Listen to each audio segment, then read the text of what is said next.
Minister of victim shaming. The party leaders have slammed Didi's claim that the student stayed out late at night and saying that the college records show that she was back to a hostel at around 9:31 p.m.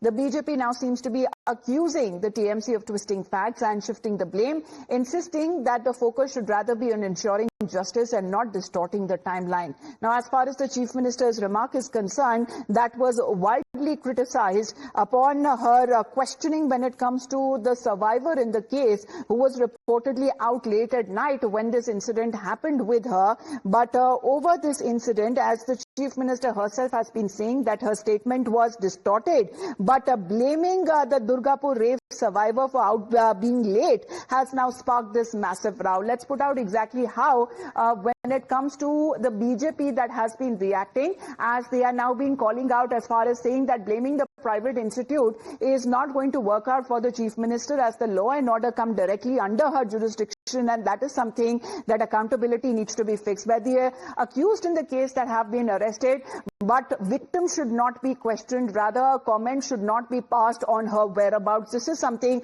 that BJP's Amit Malviya has now put out. As far as the medical college and hospital in Durgapur, the private institution where the MBBS student studies, has clarified that she left the campus at around 7:58 p.m. and returned to a hostel by 9:31 p.m. This directly contradicts the Chief Minister Mamata Banerjee's claim that the survivor was out at 12:30 a.m.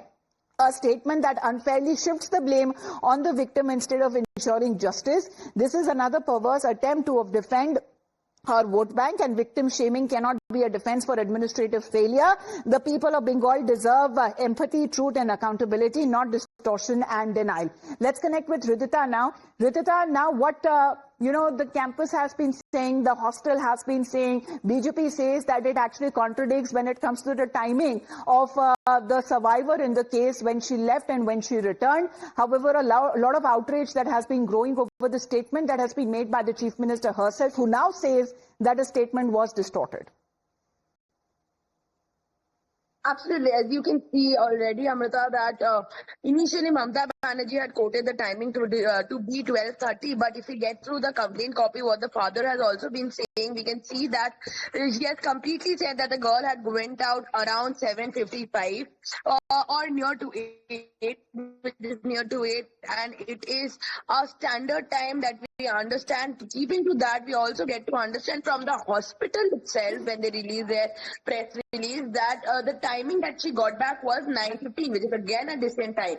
So Mamata Banerjee's entire quoting of timing of 12:30 and very late at night not stand a point out here, but to understand the fact that what she has said, she says later also that her statement has been distorted, and she expresses her anger towards it and stating that... Well, we'll talk about that because mainly the statement delves into the ongoing investigation and the political sparring that has happened between the BJP and the TMC, and the wider debate on women's safety in the state seems to be the political, point that has now taken center stage, the political storm that has now taken center stage. But when we speak of the opposition BJP in West Bengal, Ridhita continues to be with us. We talk about this fresh attack on Mamata Banerjee over her recent remarks, accusing the West Bengal Chief Minister of victim shaming. Party leaders have slammed Mamata Banerjee's claim, saying that the student was out late at night, saying the college records show that she returned to the hostel by 9:31 p.m. The BJP accusing the TMC of twisting the facts and shifting the blame. Instead, the focus should be on ensuring justice and not distorting the timeline.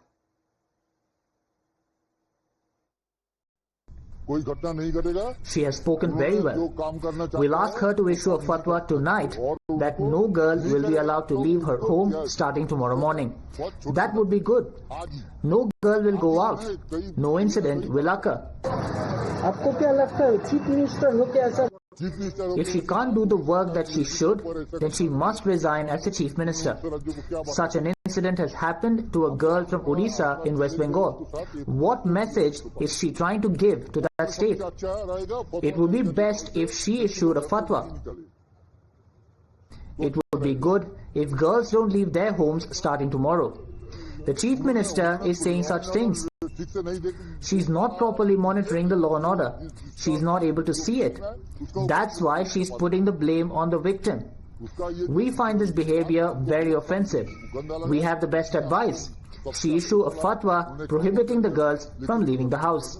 Well, that's the survivor's father there, upset and angered, and has slammed the chief minister for what he sees in an attempt to shift the blame on his daughter instead of addressing the failure of law and order, questioning whether the government solution to rising crimes against women is simply to confine them indoors within their houses. But in the meantime, as the political firestorm rages, the father's complaint copy that has now been accessed will put out the details of the complaint that counters Mamata Banerjee's statement, where the father of the survivor claims that his daughter went out at around 8 p.m. and Mamata Banerjee's claim as far as that the survivor was not back till a hostel late about midnight. That claim seems to have now been busted. But speaking of the governor of the state as well, we had a word with him. Now, as far as meeting with the survivor and her family, listen in to what he had to say.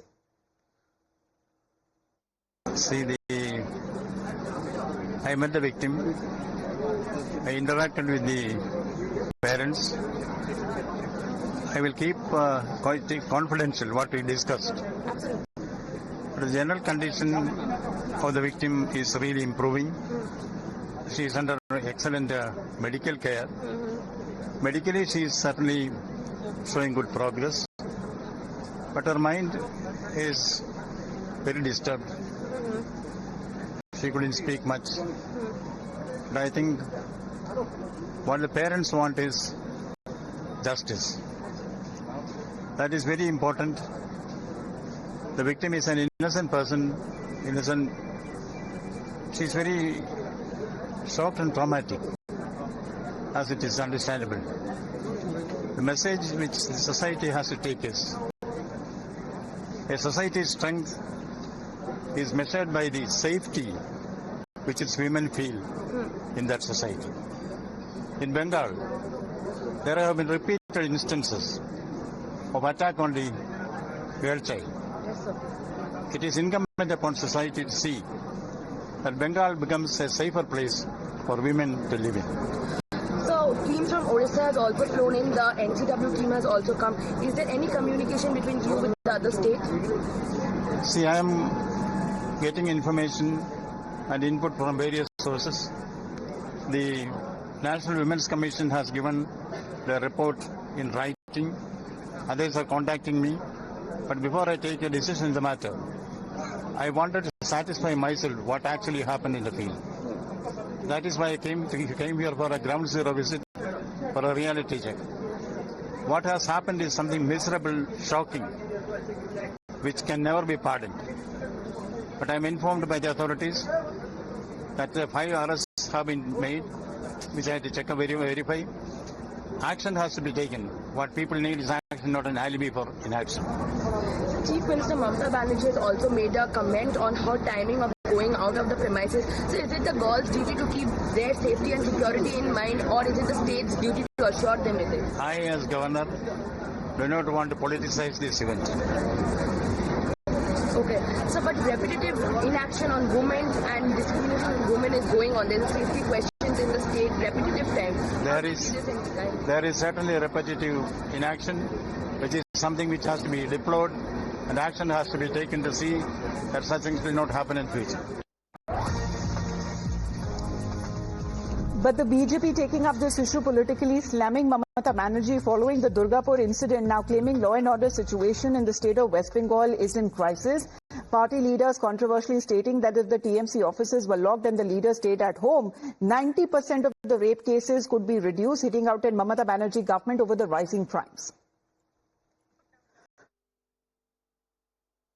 While BJP West Bengal is now of the opinion that if Mamata Banerjee locks the Trinamool offices and instructs the Trinamool leaders to stay at home after 8 p.m., 90% of the rape cases in West Bengal would be reduced. That seems to be the opinion that is now being given by the BJP in the state of West Bengal. We've seen the kind of outrage that seems to be growing over the chief minister's statement there over on Durgapur rape survivor for being out late. But this has now sparked a massive outrage. Now, meanwhile, the chief minister was lauding the police for arresting the 5 accused. The debate, however, rages on the statement questioning why the student was out late at night. But the BJP now taking it up a notch further seems to now be saying that if TMC leaders were locked up in their houses and do not venture out after 8 p.m., then 90% of the rape cases, according to the BJP, would be reduced in the state. Let's put out the opinion that has now been shared by BJP West Bengal, saying that if Mamata Banerjee locks Trinamool offices and instructs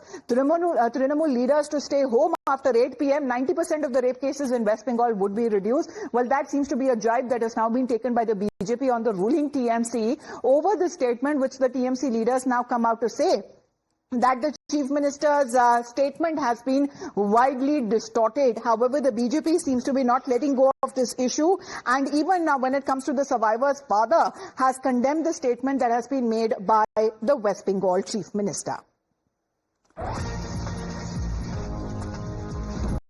All right, let's shift focus now and focus on the Karur stampede that happened in Tamil Nadu. What is now being said that in Tamil Nadu, lawmakers are now paying tribute to the victims